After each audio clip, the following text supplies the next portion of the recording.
everybody, it's Nick Leighton. And I'm Leah Bonnema. And we had so many great questions from you all in the wilderness. Ow! That we have a bonus episode. So here we go. Our first question is, quote, I have a relative who doesn't use the serving utensils provided when she comes over for dinner. She will serve herself with the fork she's been eating with. And the last time she was over, she even picked through the salad bowl with her bare hands to get to the parts of the salad that she wanted. I've tried ignoring it. I've tried addressing it calmly, and I've even snapped at her a few times. Is it okay to just stop inviting her over? I feel like our letter writer doesn't like this person. So I'm going to say, yeah, stop inviting her. Yeah, I mean, that's on the table as an option. On the of course, table. yes. On the table. No pun intended. No pun intended. Yes, I mean, as a host, you are always free to invite or not invite whomever you'd like. That's always fair. When it's a relative, though, that option may not actually be viable, right? Like, how can we navigate that? Leah's shaking her head with disbelief. I mean, I feel like it's not an immediate family member because that, I think they would have Definitely specified. Not. It feels like a great aunt or like a cousin, in which case, cut them loose. So... I mean, I can forgive a fork, but I mean, you come over to somebody's house and you reach into, I don't want your germs. Yeah, I mean, I think just to clarify, picking through communal dishes with your hands or with your personal utensils is rude. Like, that's not something we do. And I can obviously slip up with a personal utensil. We've all done it. You're like, where did my fork go? Oh, you know what I mean? Yeah, okay. Or it's just like, this is not that. Your close family and you just, but I mean, this is not that. And you're not digging into food, scooping with your hands and be like, oh, sorry, I was just picking my face and then I stuck my hand into your salad bowl. And also, to be clear, strip mining communal dishes is also never correct. Even if you use the communal silverware, like, you can't strip mine the salad. And it's hard not to, especially when like somebody does like a nice, like, oh, I got to get to that cheese at the bottom. Right. So don't do that. Yeah. I think aside from not inviting this person back, some other options I was thinking of. The first is, let's just plate everything in the kitchen. And so that nobody is serving themselves anything. How about that? I mean, it's a great idea. And I feel like, as always, you came up with a perfect solution where you take the egregious behavior off the table. You know what I mean? Now they can't do it. Yeah, remove the temptation. I mean, that seems great. And then I think we could also just invite them over for things that are not this. So let's invite them over for cake or cocktails or coffee. Like, let's just invite them over for things that don't involve communal dishes. I also feel, since it's been addressed multiple times, if you did end up plating in the kitchen, you could even say, I'm plating in the kitchen since you can't seem to keep your hands out of our salad bowl. Who are you today? But then you say it. How is that something you would ever do? Who am I today? What have you done with Leah Bonnema? I don't know. That is... I mean, California is changing me, Nick. I don't know what to do. I love that. I mean, that's a wonderful answer. Like, I've had to redo my entire plan because you can't control yourself. So I am now having to individually plate everybody's meals because you can't keep your hands off of the food. Yeah, I mean, that is certainly something that could be done in the kitchen. Sure, okay. And then maybe do like a cackle at the end just to show that you have humor about it. You're like, you throw your head back with a laugh and then put the plates down. Okay. Yeah, that'll take the edge off. Yeah, so I think you could just plate the dishes but not explain as explicitly why that's happening. Okay. And I think you could also, it's always on the table as an option, you could have one more polite yet direct conversation with this person about the touching of the communal food. I think you could have one more polite conversation. And I think those awkward conversations are often more successful if they are away from the event that we're talking about. So, like, don't have that conversation at the dinner table. Have it like when you're issuing the invitation, like, hey, I want to have you over for Saturday. And just, could you please not put your hands on the salad? But not having the conversation about their behavior, like, while it's actually happening, having it some distance. Or around other people. Yeah, or around other people. Yeah, no, that's a good point. You don't want to embarrass them in front of other people. I read this great Brene Brown. It wasn't from her book, but it was like, she wrote about, I forget exactly what she called it, but the idea of like, living authentically is the idea of like, I would rather this few moments of uncomfortability having this direct conversation with this person. Like you were saying, like I would take them aside and be like, I just want to address, can you please not do that? It makes me uncomfortable. And just, it's better to be uncomfortable for 2 minutes and explain to this person why it's not working for you than to sort of like gloss over it and not bring it up and then sort of live in this place where it's in the ether. Yeah.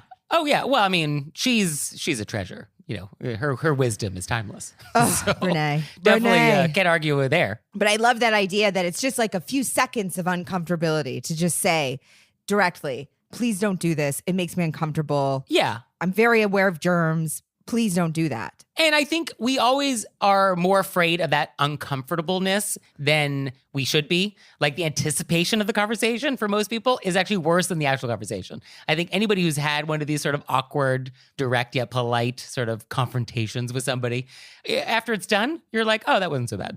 And like, oh, I'm glad I did that. But the anticipation of it, I think, gives a lot of people anxiety. But I think if you just remember, just like, it's like a Band-Aid, just pull it off, just do it.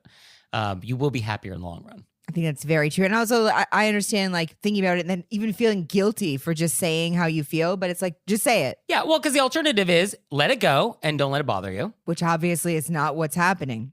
Which is not available as an option. Right. So, yeah. So what do you want to do? Either like stew with this and live with this, or do you want to just say something and address it? Yeah. And then if they can't respect it after you've had a very direct conversation on the side with them, then I would say don't invite them back. Then they're off the guest list. Off the Absolutely. guest list. And you are guilt-free. Mm-hmm. Absolutely. Yeah. Okay, great. Our next question is, quote, my fiance and I are getting married this winter. It'll be a destination wedding, and we are keeping our guest list very small, only about 30 people. The best man, lady of honor, and groomsmen are hosting a bachelor party weekend getaway for my fiance in a few weeks. It was brought to our attention that one of the groomsmen invited another mutual friend, let's call him Chad, to the bachelor party event. Chad accepted the invitation and is going to join the bachelor weekend, and he's going to be bringing his girlfriend along too. Let's call her Lisa. Neither Chad or Lisa are in the wedding party and have not been invited to our wedding. I think it would be rude now to not invite Chad and Lisa to the wedding, even though we only see this couple maybe once or twice a year. But at the same time, we've had to decline requests for invitations from family members, so it doesn't seem right to invite this couple now. We do like them and certainly don't want to hurt their feelings. Are we obligated to invite Chad and Lisa to the wedding since Chad is participating in a pre-wedding event? And here's a bonus question. What is the best way to communicate to the wedding party that we would prefer not to invite people to wedding events who aren't invited to the wedding? We don't want to embarrass anyone, but we also don't want to end up in this position again. I'm actually shocked that one would have to communicate to the wedding party that they shouldn't invite outside people. Yeah, I mean, generally speaking, you don't invite people to events if you are not hosting. So I think that's sort of understood, hopefully. Yeah. I mean, I sort of had to sit back and reassess because I was like, I didn't even know we had to do that. So my first thought when I was reading this question was like total outrage. Like, who are these people and what is wrong with people? But then upon slightly more reflection, here's a wrinkle. The people who are hosting this event, they're not the people getting married. It's other people. And the invitation to this event came from those people. So technically speaking, an invitation was issued from hosts. So that's on the table here. That's in the mix. I still think, though, that people, when it's like a bachelorette party, normally invite from the people going to the wedding. That's been the standard across the board thing. Yes. No, I'm not excusing it. I'm just sort of tossing that in as something we need to discuss. Because yes, you are a host of this event, but you are hosting on behalf of someone else. And so it's the on behalf part that does come with some strings. So yes, it was not proper to toss out an invitation to extra people who were not part of the wedding party. And it would have irritated me. Absolutely. Yeah. I mean, and it is fair to be irritated because you have these extra people that you didn't invite to a weekend that is hypothetically in your benefit and honor. And I'm sure they all know that you've had to limit the guest list because you're doing a smaller wedding. So it's, you know what I mean? And I don't think that you have to invite these people to your wedding at all. Definitely not. Yeah, you are under no obligation to invite Chad and Lisa to your wedding. Yeah, I don't think there's any obligation. And Chad and Lisa should not now expect that they're going to get invited. Yeah, and I think if you want to have a conversation with them to say, thank you so much for coming to our bachelorette party. You know, we've had to limit our wedding because we can't even invite a lot of our relatives because it's small. And when am I having that conversation with Chad and Lisa? Separately from everything. I mean, if you feel like it has to be addressed because it's like sitting inside of you. So you've heard that Chad and Lisa are coming to your bachelor party weekend. And so we're just going to reach out to them separately, like, hey, so excited you're joining. Just FYI, that unfortunately we're not able to extend invitations to our actual wedding. Or I guess you just don't say anything. Yeah. I don't think that you have to invite them to the wedding. I don't think you should invite them to the wedding if you've had to say no to family that you wanted. Right. Yeah, I think we don't actually say anything to them because you should not expect to be invited to things if you haven't received an invitation. So if you haven't received an invitation, then you're not invited. And so there's that. And if they were wondering like, oh, why am I not invited? Well, I guess we could just leave them to wonder that. I don't think we have to tell them explicitly. Would we use any of the other people as intermediaries? I think we would probably mention to the groomsmen and be like, hey, cool that Chad and Lisa are coming because we like them, but like, you know, hopefully they know that they're not invited to the wedding, and maybe leave that dirty work to that person to relay that message. I think we could also say, and please, if we could not invite anybody else just because we feel bad that we can't invite more people to the wedding. That's a nice way to spin it. Yeah. That way you've told them, don't do this again. And you explain why. It's because we've had to not invite close family members because we don't have enough space. So it makes us feel bad. So follow up. I basically relayed a lot of this to them. I was like, you don't have to invite them. It's cool. But let us know how it goes. They are inviting Chad and Lisa. I mean, they're nice people. They're very nice people. But they're doing it because, quote, we are confident they will decline anyway. And it's like, oh, you are rolling the dice there. I think Chad and Lisa are absolutely coming to your wedding. Chad and Lisa have already bought tickets for whatever flight I mean, they're absolutely, they're on the registry right now. They're buying some goblets. Yeah, no, they are showing up to your wedding. And it is really dangerous to invite people thinking that they're not going to say yes because people surprise you. I mean, maybe they know they're not coming because it's a scheduling thing or they don't like flying. Like, who knows? They probably have information we don't have about why they think they're not coming. Yes. No, I did not ask for the proof of this, but I do think, though, that it's risky. It's risky. I mean, I totally understand why they invited them because I also would feel stuck between a rock and a hard place. I mean, people that you know sort of casually and only see them a few times a year invited to your wedding. I don't know. I wouldn't feel obligated, but I'm tougher than you are. Well, I wouldn't feel obligated, but I feel bad because I knew they were coming to the party and then they would spend money and I should, I didn't want them to feel left out. But no one asked them to come. No, I know. I didn't ask them to come. Oh, I understand that. And I think that's correct, but I understand the feeling. Yeah. No, I understand. Yes, I understand. I just disagree. Weddings are so complicated. But are they though? They're kind of not. And I think we really go out of our way to make them more complicated than they should be. Put a pin in this. We'll discuss this another day. But I just don't think weddings need to be as complicated as they are. How's that? No, I feel like you've said that. Oh, I probably have. Yeah, because I believe it. Anyway, our next question is, quote, I need help getting out of a bad hair relationship. Leah is already shaking her head. I'm already shaking. I'm sort of breaking a sweat a little bit. Earlier this year, I began letting a friend of mine, who also owns their own salon, cut and dye my hair after a couple bad visits to my previous stylist. Since switching, I've had my hair dyed 3 times by my friend, and I've yet to have my hair turn out the way I want. My friend seems to think I have lighter hair than I actually do, and my hair never turns out the way I want, despite her reassurances that the color will match my natural color. Initially, the color looks close to what I want at the end of the appointment, but the color always fades after a couple washes. I need help with ending our professional relationship while keeping our friendship intact. She takes criticism very personally, and I'm not sure how to say that I'm not happy with my hair without tainting the rest of our interactions. Woo! Woo! I think this is super relatable to a lot of people. Absolutely. I think the relationship that people have with their hair person, I think complicated and very difficult to end. Well, this is much more complicated because you started out as friends. Oh, yeah. Then went in for the hair. It's not even like you became friends with your hair person, which is why I think we don't tell them. I mean, I don't know. Wait, we don't tell them what? We don't tell them like, I'm leaving because I think you don't do a good job.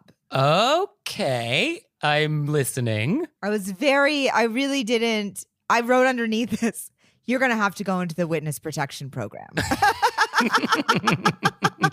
Yeah, you have to move out of state. Because she specifically said they don't take criticism well. Uh-huh. And she wants to maintain the friendship. So I don't know if this is the kind of person that you can be direct with. And then they're going to be like, they're not going to bring it up every time you're at dinner. Like, oh, I see you got somebody to do your hair better than I did. You know what I mean? That's what was my read of what they... So it's like, is there a way to slowly back out without having to... I see that approach. But first, we can agree that we should not live in a world in which we are unhappy with our hair, right? Correct. To save this friendship does not require us to go through life with bad hair. We agree on this. There is nothing in the world that we would need to go through life with bad hair for. Okay. Okay. So we agree that this must be fixed. Yes. The idea that we will stay in this bad hair relationship, unsustainable, cannot continue. We need out somehow. Yes. Okay. And we also can't go to this person for our hair and then immediately go to somebody else and do a 2 hair every time just to have somebody else fix it. We can't do that either. Okay. So one idea I had was that whenever we're wanting to end a professional relationship, I always find it nice to give that person the opportunity to fix whatever's wrong if I'm ending it for some reason that, I'm unhappy with. So if it's that they're late delivering something, or if it's I'm not happy with the quality of the work, or whatever it is, I always want to give them a heads up that I'm unhappy with what is happening to give them an opportunity to fix it. They may not be able to fix it, but I at least want to give them one opportunity at least to fix it so that when I do eventually end it, it's not totally coming out of left field. So I think one idea is we allow this person to do it one more time with the knowledge that you're unhappy. Like, hey, the color is just fading way too fast for me, and I really need it to last 4 weeks. So is there anything that can be done about that? A different technique or a different product? And if it doesn't work out, then that gives you a little more room to end it. Does this work for you? Yeah, I think that's good. And then, so say we do that. Okay. And then it doesn't work again. Right. So then we say, unfortunately, it's just not lasting as long as I need it to. So I don't know if we should continue. This is where it just... What about, unfortunately, it faded too quickly again. So instead of just being frustrated, I think it would be better if we maintain our friendship rather than me being a frustrated friend. Could we kind of tie those things together? I value our friendship too much and I don't want to just be frustrated with you. So to save our friendship, it would be better maybe if we didn't have a professional relationship. Could we pivot? I really like the giving them one more chance, explaining it. And then, so say we give them one more chance. And I'm wondering, say I was this person who was very touchy about criticism and I did hair and my friend didn't like it. Would I want them to just sort of sink away slowly in the night and show up somewhere else? And then I would know, oh, it must have faded again. They're trying somewhere else. Don't want to hurt my feelings. Is that how you would interpret that? That's how I would interpret it. Would you have that self-awareness? I've had friends not... Or people sort of do things where I recognize this isn't really about me. It's about what they wanted in a thing. And I just didn't bring it up because then it's uncomfortable in our relationship. I mean, I would like to give this hairdresser the benefit of the doubt that they are not so fragile that they couldn't handle a polite yet direct conversation. And also that your friendship is so shaky. The foundation is so weak that it could not withstand this conversation. And if this person is so touchy and gets so mad at you and it wants to end the friendship over this, well, then maybe that's for the best. And you guys weren't actually that close to begin with. Yeah, I guess the only way to do it is, hey, it faded again. I want to try this place over here uses this other kind of dye. I wanted to see how it worked on my hair. And then move along very quickly. I think, having an idea of where you would go next and what they do could maybe be useful. Because then you can kind of bring that information to your hairdresser and be like, I was looking into this other place that does it this way. I was wondering if we could try that. And then you kind of give your hairdresser an opportunity to try this other thing. And then if it doesn't work with that person, then it's more natural why you went to this other place to try it. So you're saying that instead of the first one, you mention it, be like, I want to try this thing. And then if they try it, it doesn't work, then we're not giving them 2 more chances because it's already been 3 chances. I think we give them one more chance to fix what is wrong. So explain the criticism, because it sounds like you may not have actually mentioned at all in a very direct way what is going wrong for you. So it may sound like a surprise to your hairdresser about what is happening. And if the issue is just that the color match is wrong, this is something that hypothetically could be fixed. Like we just pick a different color that matches better or a different product that doesn't fade as fast. Like it feels like we could actually maybe fix this, in which case you could continue going to this person. You might be able to solve the problem. So I think we give one more chance. You make it very clear what is going wrong for you, what you need to have differently. And if it cannot be achieved, well, then now you have a little runway to go somewhere else. Yeah. But I think people who have very fragile egos or take things very personally, I think being blindsided is what stings hardest. And so sort of having a heads up that something's coming, I think is helpful and maybe a little polite. Yeah, I absolutely agree. So I think we want to just sort of plant the seed that you're not 100% on board with what is happening. I really agree with that. So our next question, I mean, what is wrong with people?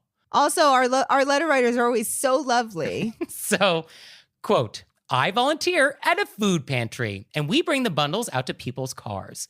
I've been giving the bread and eggs directly to the customers, so those items won't get smushed, and I get thanked for this. But another volunteer scolded me for this, saying it is a waste of time and food pantry recipients shouldn't be that picky.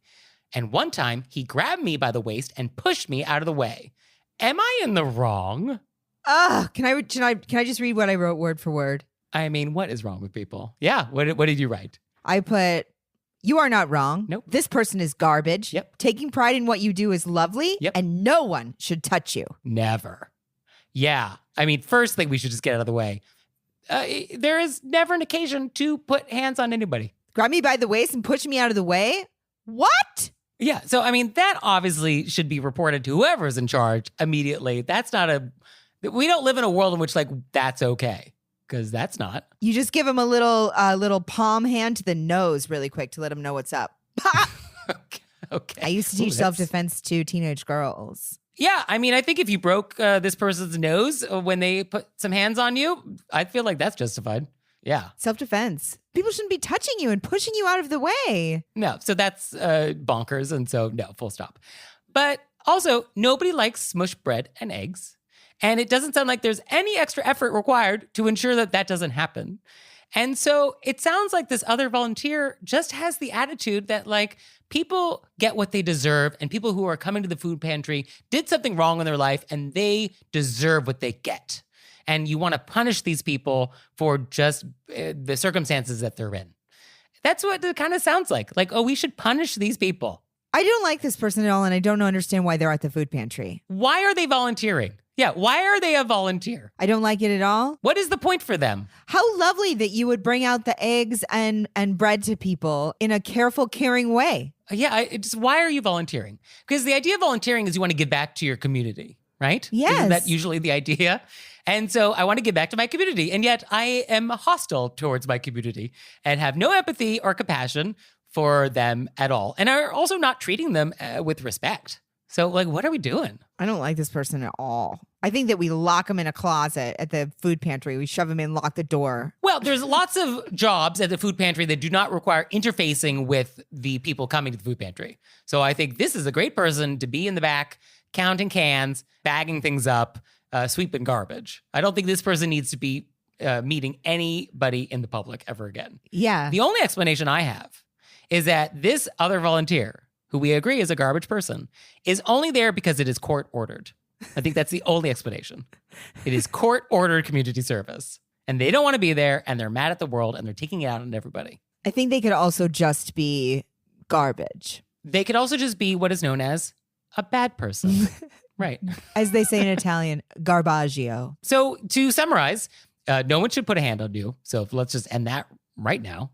And I think it is very nice to try and do nice things. And so I think making sure people's eggs aren't broken and their bread is not smushed is considered nice. And I think it doesn't require any extra effort to achieve this. And so, like, why would you not? And it's just even if it required a little extra effort, it's lovely. Right. Why should people have smushed bread and cracked eggs? Like, yeah. Why should that be the outcome? Right. So, also, why do you feel like you need to ask us this question? Like, do you need the validation? Like, why are we your sounding board for this? I don't know about that, Nick. I totally get why this person needs it, because they want somebody to hear them, that this is happening to them, and to fortify them in knowing that it's wrong. It is definitely wrong. Yeah.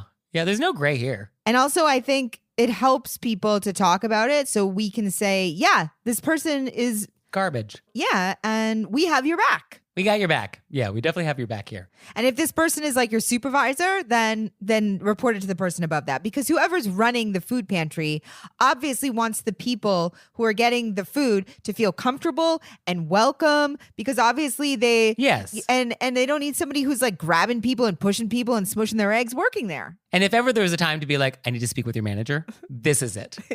Yeah, this is definitely it. So our next question is, quote, where at a restaurant do I put my handbag? I know definitely not to place it on the table, but placing it on the floor or over the back of a chair seems wrong. And although this is definitely not relevant to me, where do people put their extremely expensive purses when dining? Leah, where do you put your extremely expensive purses when dining? I always put it on the back of the chair. Yeah, that's totally acceptable place. And you can also place it on an empty chair seat. And if it's like a handbag, you can put it in your lap with the napkin on top. Or you can actually put it on your chair behind you in like the little small of your back. You can put it there. I also recently heard from a friend. I went over to their house and I put my fanny pack. I let everybody know that I use a fanny pack. A bum bag, I think as they're called elsewhere in the world. I put it on the floor and my friend was like, that's very bad feng shui, because you're putting it out into the universe that your money is on the floor and it's like bad interesting vibes. So you never want to put your bag on the floor because it's sending out to the universe bad prosperity. Like so you always keep your bag off the floor. Okay. Yes. So if you want to follow the principles of feng shui, then you could certainly do it this way. Yeah, and if you want to pronounce it correctly, listen to the way Nick says it. Feng shui. Wind and water. Feng shui. But if you want to put it on the floor and are not worried about feng shui, then it is also actually fine to put it on the floor next to your chair or under your chair. And that's okay. Now, as it comes to fancy handbags, there's a couple options that does happen. One of them is there's this little hook thing that people sometimes have, and it actually just hooks onto the side of the table, and it just holds your purse that way. And you can like buy them on Amazon, or there's fancier versions, of course. But it's just like a little hook that just uses the weight of the bag to like keep it on the table. So that happens. At fancy restaurants, though, it does happen that there will be actually a little tuffet or like a little small table next to your chair that will be brought out, and you set your handbag on that. Really? So yeah, sometimes in a very fancy restaurant, you'll actually see like these little tuffets around the room, and people will have their bags on top of that. So that is what those little tuffets are for. They are not for Little Miss Muffet. They are not exclusively for Little Miss Muffet. Correct. They're also for Birkins. So our next thing is a vent, and this is a relatable one. Quote, today I had a dentist appointment and the hygienist was rude. And the more I think about it, the more I want to vent. She didn't say hello when she walked in. She just dove right into my mouth. Then she told me, you have gingivitis, with this patronizing, demeaning tone. And then when she was finished, she just walked out without so much as a goodbye. Not okay. Dental hygienists and dentists of the world, your patients are humans with lives. I do not exist purely to get a good grade at the dentist. Oh, I feel this. I get it, yeah. I mean, I floss 50 times a day, and I recently actually had a cleaning, and there was a new hygienist there, and it was like this, where she was like a little cold, and then she was like, oh, you missed a spot. And she's like, do you drink coffee? And it's sort of like, don't judge me. Yes, I drink coffee, and maybe I miss a spot, but that's why I see you every 6 months. So... yeah, it was just like, why is it hostile? Yeah. Yeah. Whose team are you on? Very vulnerable position to have people in your mouth. And a lot of us have like bad dental experiences. So we're already very anxious. And it's like, can't you just be human? Like nobody out there is like, I love going to the dentist. It's my favorite thing. Oh, yay, I have a dental appointment today. I don't think that's anybody's default setting. No, I mean, I'm lucky I finally found an amazing dentist, but I mean, I couldn't handle this. This would make me. And also, nobody likes to be shamed. Yeah. No one wants to be shamed. And you are shaming your patients. And some patients should floss more. It is true. Yes. But we want to help them understand why they should, rather than use a shame-based approach. Absolutely. So also, you can't say hi when you walk in. Yeah, I mean, yeah, what is that about? Yeah, you're just gonna dive right into my mouth. Yeah. What is going on? Although the opposite problem is, I do have a hygienist I used to go to who is so chatty, which was like, can we get this started?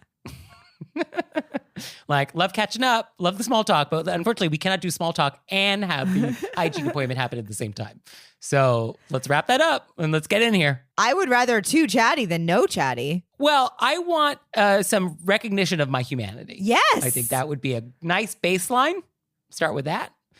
And then some sort of nicer bedside manner. Also, what you said is so perfect. Like the shame-based, like often, especially when I was younger, if somebody came at me that way, I would just get worse at whatever the thing was that they shamed me for and then just not follow up with people. Oh. You know, it doesn't help. Yeah, I don't think any patient in this practice is going to be like, oh, I got shamed. I'm going to floss extra hard so I don't get yelled at next time. Like, that's probably not how that's going to go down. Yeah, they're probably just not going to go to the dentist for 2 years. Yeah. So what have we achieved? So I'm sorry this happened to you. I feel your pain. I think everybody listening feels your pain. Absolutely. And I just want to show up and be like, just be nice to this hygienist. Just be nice. Or everybody. Hygienist, not hygienist, everybody. Just be nice. Be nice. That's it. So do you have any questions for us? Or do you have a vent about people not being nice to you? Let us know. You can let us know through our website, wereraisedbywolves.com, or you can leave us a voicemail or send us a text message, 267-CALL-RBW. And we'll see you next time. Bye. Bye.